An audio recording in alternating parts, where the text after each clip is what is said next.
আসসালামু আলাইকুম এভরিওয়ান। আজকের ভিডিওতে আমি মার্কেটে খুবই এসেনশিয়াল একটা টপিক নিয়ে আলোচনা করব।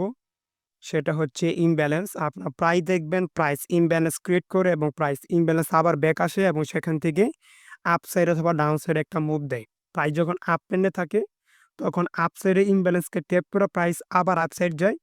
প্রাইস যখন আবার ডাউন ট্রেন্ডে থাকে তখন আবার ডাউন ট্রেন্ডের ইমব্যালেন্সকে ট্যাপ করে প্রাইস আবার ডাউন ট্রেন্ডে যায়। ইমব্যালেন্স কি? ইমব্যালেন্স হচ্ছে মূলত 3 ক্যান্ডেল ফরমেশন একটি কনসেপ্ট।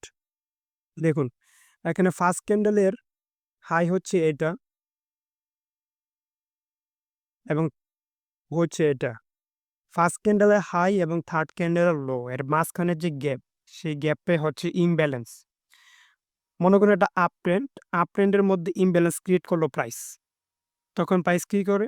প্রাইস আবার এই ইমব্যালেন্সে আসে, ট্যাপ করে দেন আবার আপসাইড মুভ দেয়। দেখবেন আপনার মার্কেটে সেম সিনারিও ঘটে। আবার যখন ডাউন ট্রেন্ড থাকে তখন আবার ডাউন ট্রেন্ডে ইমব্যালেন্স ট্যাপ করে প্রাইস আবার ডাউনে যায়। তো ইমব্যালেন্স ক্রিয়েট করে কারা? দেখুন এখানে ইমব্যালেন্স মূলত ক্রিয়েট করে হচ্ছে বিগ প্লেয়ার যারা মার্কেট ম্যানিপুলেশন করে, যারা মার্কেট চারা, যাদেরকে যার কাছে হিউজ ফান্ড আছে, তারাই হচ্ছে ইমব্যালেন্স ক্রিয়েট করে। দেখুন প্রাইস এখান থেকে ড্রপ করতেছে, ড্রপ করতে এক পর্যায়ে সেখানে সাপোর্ট বিল্ড আপ করতেছে। এখানে রিটেলারদের ইনভাইট করতেছে যে ভাই তোমরা আসো, তোমাদের জন্য এখানে সাপোর্ট তৈরি করা হয়েছে, তোমরা বাই পজিশন অন করো আর তোমাদের স্টপ করা এখানে ফিট করো। তখন বিগ প্লেয়াররা কি করে? তাদের তো হিউজ পরিমাণে বাই করতে হবে। মনে করুন তারা ১,০০,০০০ কোয়ান্টিটি বিটকয়েন বাই করতে চায়। এখন তাদের ১,০০,০০০ বিটকয়েন বাই করার জন্য তাদের ১,০০,০০০ সেলার লাগবে। যখন ১,০০,০০০ বিটকয়েনকে সেল করতে চাবে তখন তারা বাই করতে পারবে। এখন তারা কি করে? তারা রিটেলারদের ইনভাইট করে এখানে স্টপ লস ফিট করার জন্য। অর্থাৎ সেল অর্ডার। স্টপ লস মানে কি? Sell order. বিগ প্লেয়াররা কি করে? টপ করে তাদের স্টপ লস গুলো হার্ন করে এখানে হিউজ একটা বাই করতে পারে। মনে করুন তারা ১০,০০,০০০ কোয়ান্টিটি বাই করতে চায়। এখানে তারা ৫,০০,০০০ কোয়ান্টিটি বাই করা শেষ। এখন তো তাদেরকে প্রাইস উপরের দিকে ঠেলে দিতে হবে। তখন তারা কি করে? এখান থেকে একটা মার্কেট বাই পুশ করে ১,০০,০০০ কোয়ান্টিটির। যখন ১,০০,০০০ কোয়ান্টিটির মার্কেট বাই পুশ করব তখন প্রাইস হুপ করে ৳১ থেকে ৳৩, ৳৪ চলে যাবে। মাঝখানে গ্যাপ তৈরি করবে। গ্যাপটাই হচ্ছে আমাদের ইমব্যালেন্স।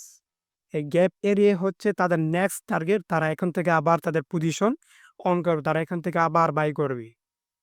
১ম এ ট্রেন্ডটা ছিল ডাউন ট্রেন্ড। দেন সাপোর্ট বিল্ড আপ করছে, এটা ইনভাইট করছে, তাদেরকে এক্সিকিউট করাইছে ট্রেডগুলা। দেন তাদের স্টপ লস হান্ট করছে। অর্থাৎ তারা এখানে বাই পজিশন অন করছে। দেন এখানে মার্কেট বাই দিছে। এই কারণে এখানে ইমব্যালেন্স ক্রিয়েট হইছে। যখন মার্কেট বাই দিছে তখন হিউজ সাইডে গ্রিন ক্যান্ডেল তৈরি হয়। এই গ্রিন ক্যান্ডেল দেখে রিটেলার আরো বাই করতে থাকে। বাই করতে প্রাইস এক জায়গায় সর্বোচ্চ টপ বানায় হাই নিয়ে যায়। তখন প্রতিষ্ঠান কি করে? তাদের কিছু পরিমাণ কয়েন আবার সেল করে। সেল করতে এখানে আনার পরে এখানে তারা আবার নিজেরাই সাপোর্ট বিল্ড আপ করে।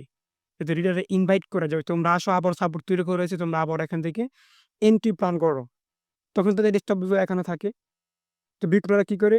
আবার প্রাইসটাকে নিচে নামায়, তাদের স্টপ লস হান্ট করে, তারা এখান থেকে আবার ৫,০০,০০০ কোয়ান্টিটি বাই করে। দেখুন ১ম তারা এখান থেকে বাই করছে ৫,০০,০০০ কোয়ান্টিটি, দেন মার্কেট বাই দিছে, ইমব্যালেন্স ক্রিয়েট করছে। ইমব্যালেন্সে প্রাইস আসার আগে আবার লিকুইডিটি ক্রিয়েট করছে। রিটেলারদের ইনভাইট করে ট্রেড এক্সিকিউট করে তাদের স্টপ লস হান্ট করে এখান থেকে তারা আবার ৫,০০,০০০ কোয়ান্টিটি বাই করছে। দেন স্ট্রাকচার শিফট করছে, দেন মার্কেট আপসাইড মুভ দিছে।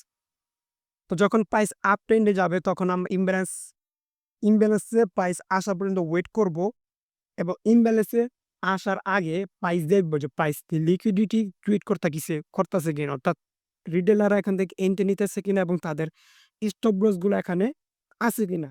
তখন আমরা এখান থেকে ট্রেড এক্সিকিউট করব।